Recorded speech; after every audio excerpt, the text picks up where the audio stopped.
Hello বন্ধুরা, কেমন আছো সবাই? আশা করি সবাই খুব ভালো আছো।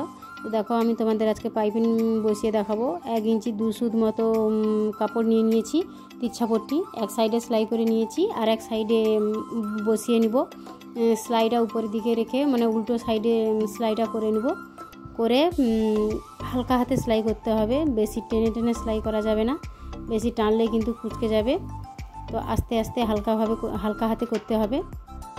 তো দেখো, এরকম হালকা হাতে করে নিয়েছি, দিয়ে তারপরে এরকম একটু মুড়ে একটু বের করে রাখতে হবে। বের করলেই সেলাইটা ভালোভাবে হবে। একটু কেটে নিতে হবে, কাটলে ফিনিশিংটা ভালো হয়, কুঁচকে থাকে না, ওই জায়গাটা কুঁচকে থাকে না।